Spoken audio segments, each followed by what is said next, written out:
Dimanche dernier, lors de la prédication, nous avions vu 3 destins différents, celui du roi Hérode, surnommé Agrippa. Nous avions vu aussi le destin de Jacques et le destin de Pierre. Et là, nous suivons les traces de l'apôtre Paul et de l'un de ses compagnons, qui s'appelle Barnabas. Et nous allons lire donc la parole de Dieu. Actes, chapitre 14. À partir du verset 8 jusqu'au verset 22. Là, j'ai omis le verset 8. À Lystre, un homme impotent ou infirme des pieds se tenait assis. Il était infirme de naissance et n'avait jamais marché.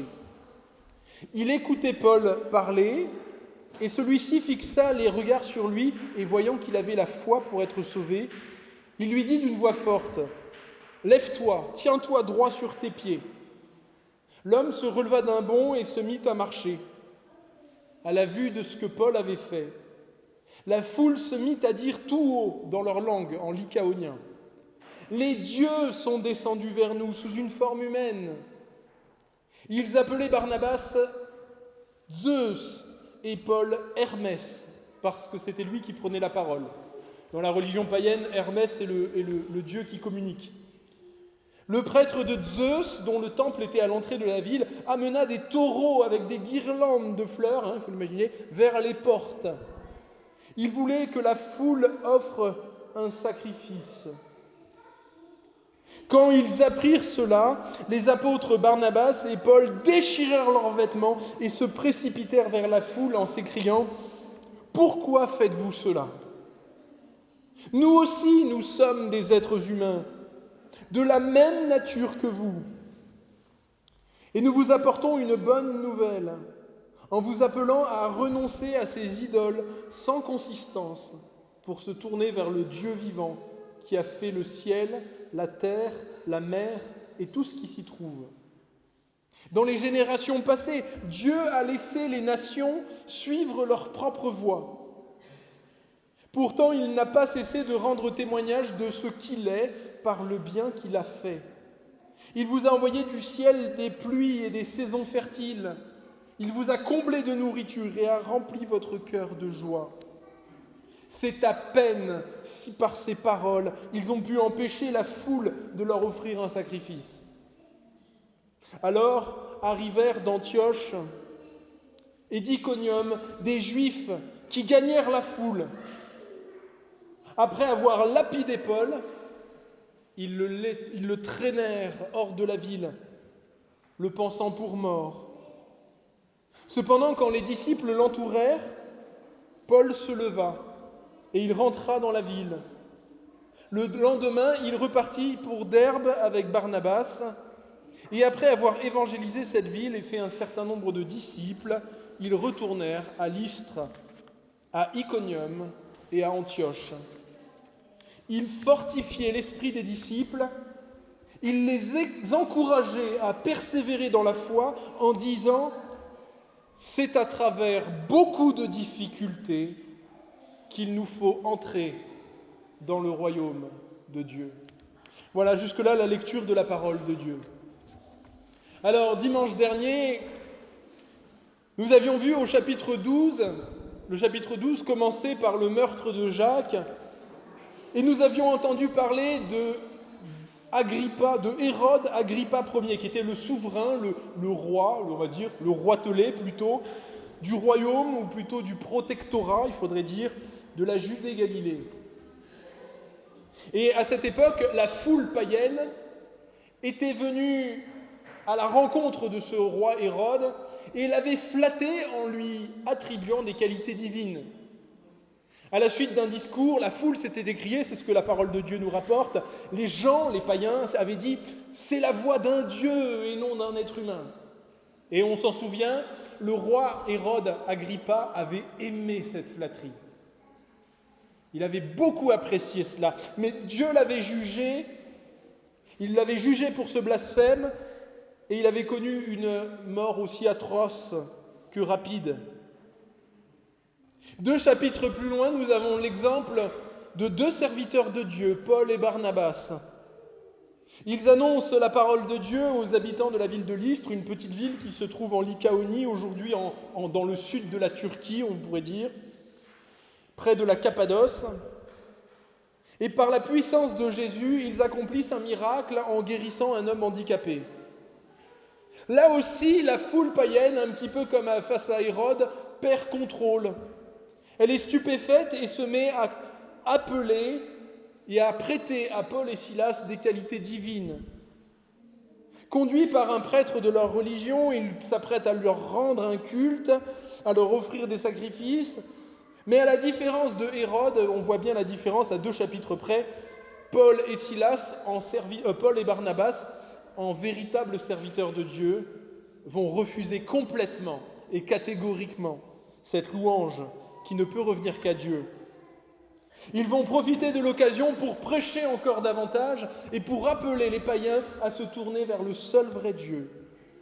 Quel contraste saisissant avec l'incirconcis de cœur qu'était Hérode Agrippa. C'est amusant ensuite ce qui se passe, c'est amusant pas pour Paul et Barnabas, on dit que la foule est souvent versatile. Et c'est vrai, hein ?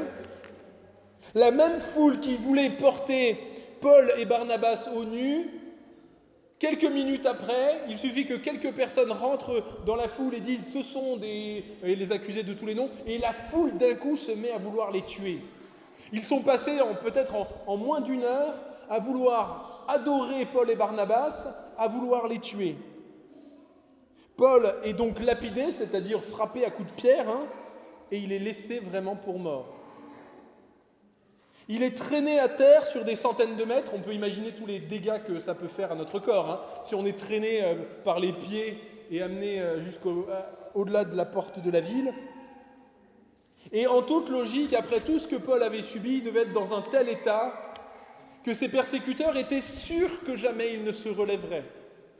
Pour eux, il était mort et c'était fini. Mais Dieu n'en avait pas décidé ainsi.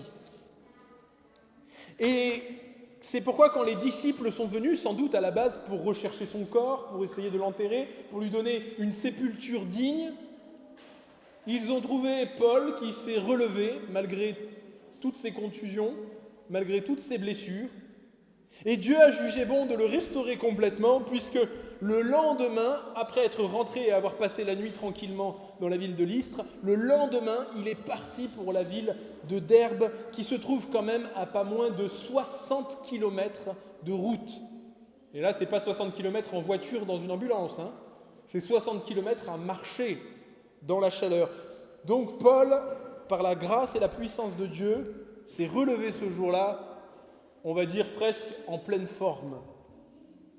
Et après avoir prêché l'évangile là-bas pendant quelque temps, il a pu retourner à nouveau à Lystre, dans cette ville où il avait frôlé la mort, et encourager les disciples. Ce qui est absolument surprenant, c'est que le texte biblique nous dit ce matin que quand Paul a voulu encourager les disciples, il l'a fait à travers un message qui, a priori, ne semble pas très encourageant. Après, c'est propre à chacun. Il leur a dit ceci: c'est à travers beaucoup de difficultés qu'il nous faut entrer dans le royaume de Dieu. C'est à travers beaucoup de difficultés qu'il nous faut entrer dans le royaume de Dieu. Est-ce que c'est encourageant ? On va chercher justement ce matin, c'est ce qu'on va essayer de comprendre, quel est le rapport entre l'encouragement des disciples et ce message qu'il y a beaucoup de difficultés pour entrer dans le royaume de Dieu. Quel rapport entre les deux ? Parce que, a priori, on va être honnête, ça ne semble pas du tout intuitif. Si on prend l'exemple, par exemple, d'une cordée d'alpinistes, vous savez, les alpinistes, ils s'encordent les uns les autres et ils vont ensemble pour attaquer et grimper en haut d'un sommet. Eh bien, le chef d'équipe, qu'on appelle le premier de cordée, c'est souvent lui le chef, il a ce rôle de remonter le moral aux autres. On n'imagine pas un leader de groupe d'alpinistes remonter le moral des autres en leur disant « Vous allez voir les gars, il y a encore plein de crevasses, il y a des pentes raides et des parois extrêmement glissantes, vous allez voir, avant d'atteindre le sommet. » S'il dit quelque chose comme ça, on peut être sûr que le moral de l'équipe ne va pas augmenter. qu'ils ne vont pas se sentir encouragés. Généralement, un message d'encouragement qui serait attendu serait plutôt « Écoutez les gars, on a fait le plus gros, à partir de maintenant, ça sera quand même plus simple. » Alors pourquoi cette différence entre d'un côté l'apôtre Paul qui encourage les disciples en leur parlant des difficultés et de l'autre nos alpinistes qui ne feraient jamais ça?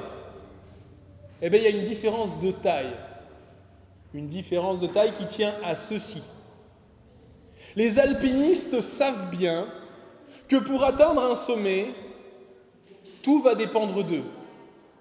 C'est grâce à leur force, à leur expérience, et il faut absolument que leur force personnelle, leur expérience, soit supérieure aux obstacles qu'ils vont devoir franchir.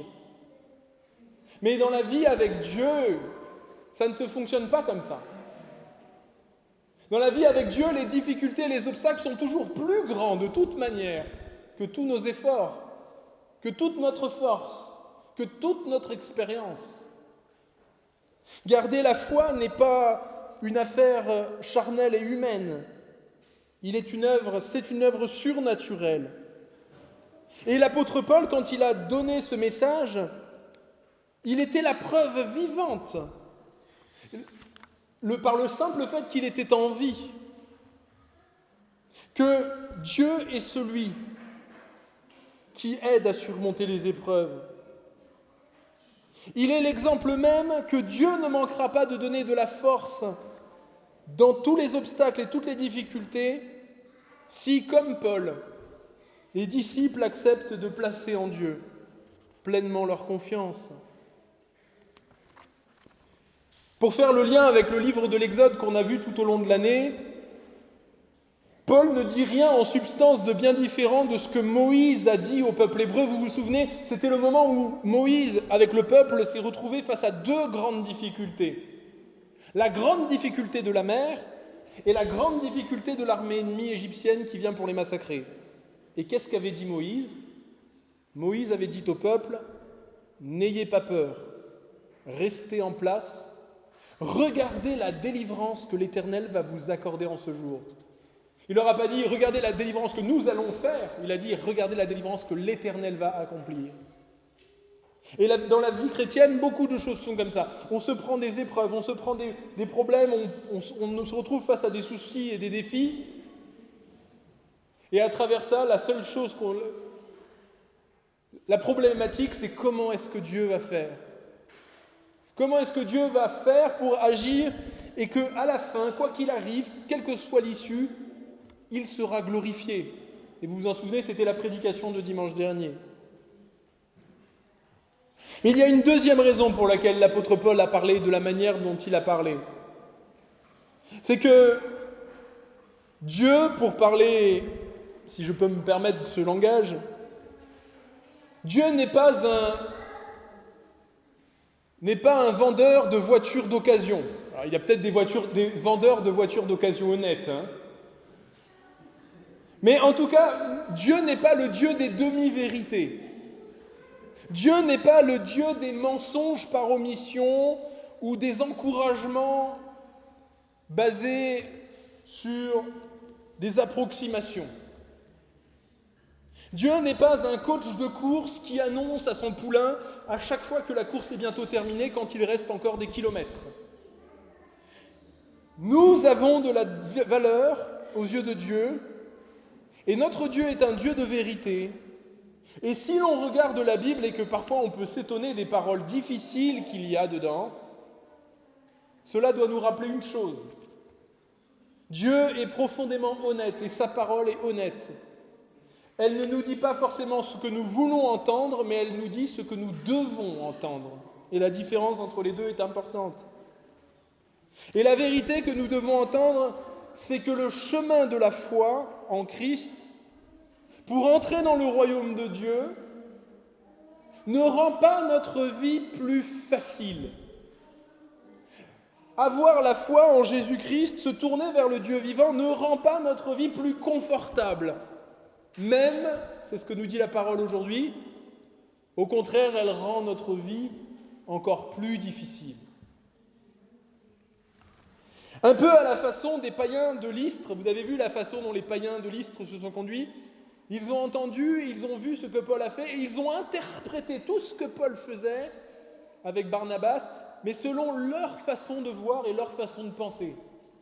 Et nos contemporains, les gens que nous côtoyons, beaucoup fonctionnent exactement de la même manière quand nous leur parlons de la foi. Ils pensent même, pour certains d'entre eux, que nous sommes venus ce matin pour que notre vie soit plus lisse, plus facile. Comme si venir avoir chaud tous ensemble dans une église alors qu'on pourrait tous être à la plage rendait notre vie plus facile. Non! Les gens de notre siècle ne nous comprennent pas parce qu'ils cherchent à interpréter les réalités spirituelles que parfois ils saisissent. Ils savent qu'il y a un monde spirituel. Ils cherchent à comprendre la religion, mais seulement sous l'angle du bien-être. Du bien-être, du bien-vivre et de la prospérité matérielle. Une bonne religion, ce qu'on doit attendre des réalités spirituelles, c'est finalement de faciliter notre vie. Elle doit rendre notre vie plus simple, plus confortable, avec moins de soucis. Et c'est pourquoi les gens de notre siècle se précipitent, par exemple, sur les livres de développement personnel ou sur les manuels de sorcellerie que sont les livres de l'idéologie New Age. Et ils sont en toute chose souvent absolument incapables de discerner la différence qu'il y a, par exemple, entre une guérison que Dieu opère en réponse à la prière et celle qu'un démon peut essayer d'opérer à travers, par exemple, un chaman, un gourou, un médium, un voyant avec un pendule. Parce que la seule question finalement que les gens se posent, c'est pas d'où ça vient, mais est-ce que ça marche? Est-ce que ça marche et est-ce que ça marche pourquoi? Toujours la même chose, pour rendre ma vie plus facile, pour rendre ma vie plus confortable. Oui, le plus grand souci que nos contemporains ont avec la foi chrétienne, ce n'est pas un problème théologique avec la Trinité, avec la figure de Jésus, avec la violence dans l'Ancien Testament ou avec l'histoire de l'Église. C'est simplement le fait très manifeste et véridique que la foi chrétienne ne rend pas la vie de ceux qui y croient plus lisse, plus facile, plus simple. Et ils ont raison. Ils ont raison. Dieu n'a pas promis aux chrétiens moins de cancers, moins d'accidents, moins de faillites.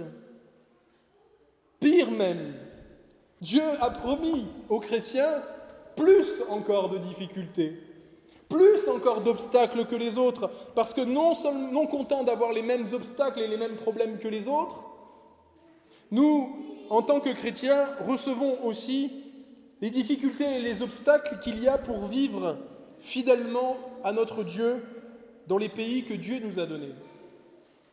Ainsi, si nous voulons vivre fidèlement au Seigneur, il y a beaucoup d'endroits et beaucoup de temps et de lieux où ça se payera. Alors ça se paiera parfois pas très cher, seulement par de l'inadéquation sociale ou de l'ostracisme, par de la moquerie, comme on a pu parfois en vivre récemment, par la méfiance des autorités, et parfois même par la persécution qui va jusqu'à la mort. Mais l'apôtre Paul savait tout cela. Et c'est ce qu'il a voulu rappeler aux disciples. Il écrit dans la lettre à Timothée, il fait référence à ses souffrances. Et il encourage Timothée à ne pas craindre les difficultés, les obstacles sur le chemin de la foi, y compris les persécutions. Il écrit « À quelle souffrance n'ai-je pas été exposé, que ce soit à Antioche, à Icône et à Lystre?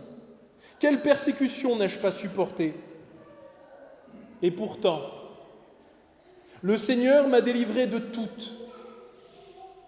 Or, tous ceux qui veulent vivre pieusement en Jésus-Christ seront persécutés. » Ce que l'apôtre Paul enseigne ici, ça n'est pas du dolorisme, cette compréhension erronée qui voudrait que par nos propres douleurs et par nos propres souffrances, nous puissions racheter nos propres péchés, comme certains pseudo-mystiques délirants ou superstitieux ont pu le croire ou l'affirmer, par exemple au Moyen-Âge.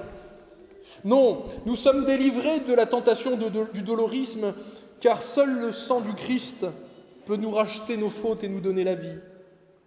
Ce que Paul enseigne plutôt ici, c'est que la foi et l'obéissance en Jésus nous donnera d'affronter beaucoup de difficultés.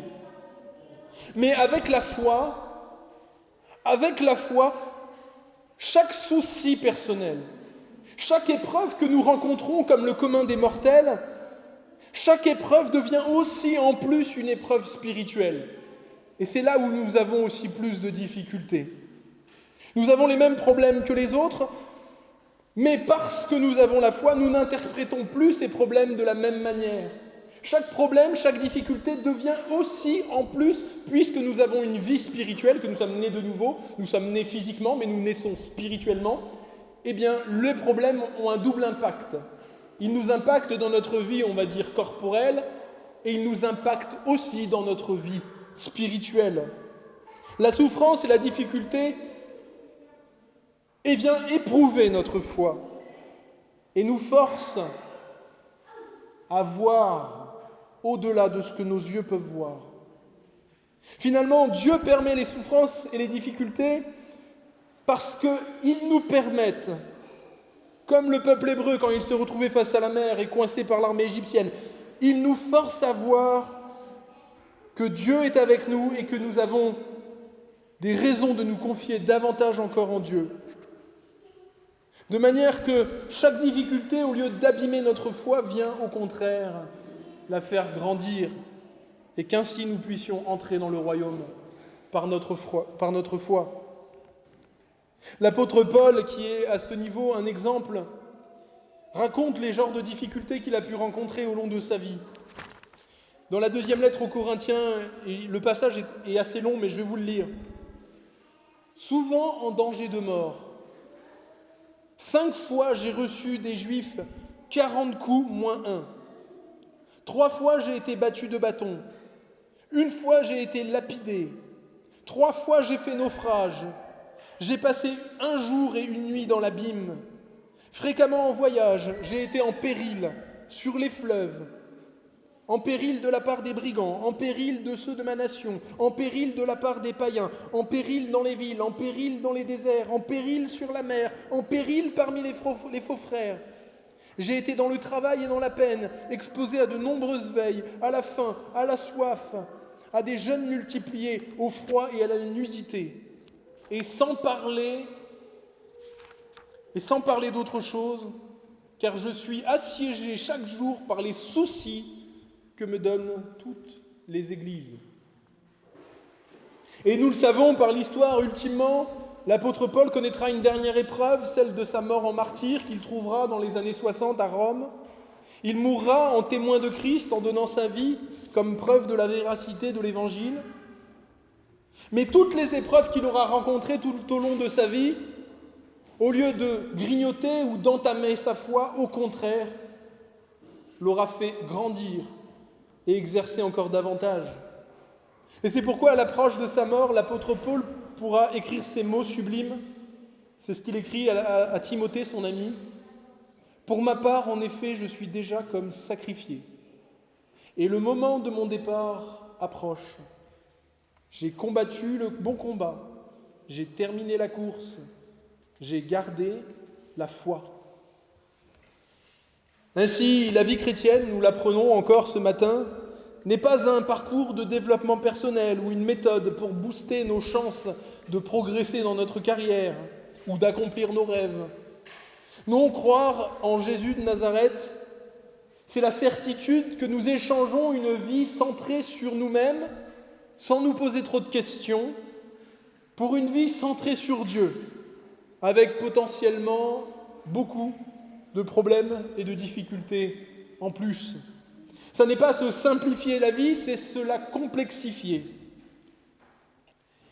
Mais Jésus, notre Seigneur, nous avait prévenus. Vous pouvez avoir l'impression que le tableau que je vous en ai décrit est exagéré, mais Jésus le confirme par ses propres mots. Jésus a dit à ses disciples, « Si quelqu'un veut venir après moi, qu'il renonce à lui-même, qu'il se charge de sa croix et qu'il me suive. Mais heureusement, bonne nouvelle. Le fardeau, aussi lourd et pénible puisse-t-il être, les difficultés aussi nombreuses peuvent-elles se succéder, c'est le Seigneur qui est avec nous et qui accomplit la course. C'est le Seigneur qui porte pour nous et avec nous. Paul le redira avec ces autres mots dans la première lettre aux Thessaloniciens. Sachez que celui qui vous a appelé est fidèle, et c'est lui qui l'accomplira. Pour reprendre donc la comparaison de notre leader d'alpinisme avec sa petite équipe, qui veut atteindre un sommet, Paul peut encourager à la différence ses disciples en disant « À travers beaucoup de difficultés, nous entrerons dans le royaume de Dieu », parce que ce n'est pas nous, parce que c'est vrai, mais aussi parce que le jeu en vaut la chandelle. Ce n'est donc pas pour un sommet sur lequel nous restons quelques minutes pour contempler le toit du monde auquel nous sommes appelés. Non, le royaume de Dieu vaut mieux que tous les sommets de la terre. Et les difficultés rencontrées pour y accéder, aussi importantes et nombreuses peuvent-elles paraître sur le moment, ne sont rien. Rien à côté du privilège de la présence éternelle de Dieu que Dieu fait à de pauvres pécheurs comme nous, à des créatures déchues et bien souvent désobéissantes. L'apôtre Paul le dira comme ça. En effet, nos légères difficultés du moment produisent pour nous, au-delà de toute mesure, un poids éternel de gloire. Ainsi, dit-il, nous sommes invités à regarder à non pas ce qui est visible, c'est-à-dire nos difficultés temporaires, mais à ce qui est invisible. Car les réalités visibles, c'est-à-dire les choses, sont passagères, mais les réalités invisibles, c'est-à-dire le royaume de Dieu et la présence de Dieu, seront éternelles. 2 Corinthiens chapitre 4. Alors pour conclure, si nous traversons, peut-être que c'est votre cas d'ailleurs, des difficultés dans notre vie, si nous avons à faire face, et un jour ce sera certainement le cas, à l'adversité, ne perdons pas courage, car c'est Dieu qui agira pour nous, quelle que soit l'issue, que la persécution soit dépassée, comme ce fut le cas ici avec Paul, ou qu'elle finisse par marquer la fin de notre route, comme ce fut son cas en 60 après Jésus-Christ.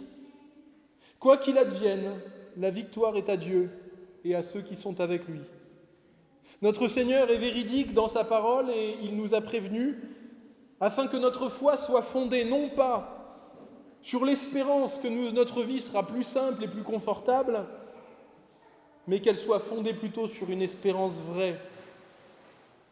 Une espérance fondée sur la vie éternelle, sur sa présence avec nous, à travers et dans les difficultés.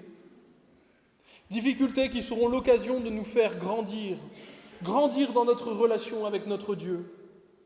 Et si au cours de la route, cela nous arrivera sans doute, par peur des épreuves, nous avons l'impression de chuter et de perdre le lien qui nous rattache à Dieu, nous n'avons qu'une seule chose à faire. Regardez là où Dieu nous a invités, le sommet. Regardons par les yeux de notre foi l'entrée éternelle qui nous a été promise, qui nous est acquise non pas au prix de nos efforts, mais au prix du sang et de la vie du Seigneur Jésus-Christ, livré à la croix. Manifestation parfaite que l'amour de Dieu est pour chacun d'entre nous. Jésus, notre Seigneur, a dit ces choses, et je veux conclure avec cette parole du Seigneur. « Je vous ai dit ces choses, afin que vous ayez la paix en moi. Vous aurez à souffrir dans le monde, mais prenez courage, dit Jésus, car j'ai vaincu le monde. Viens Seigneur Jésus. Amen. » Et nous sommes invités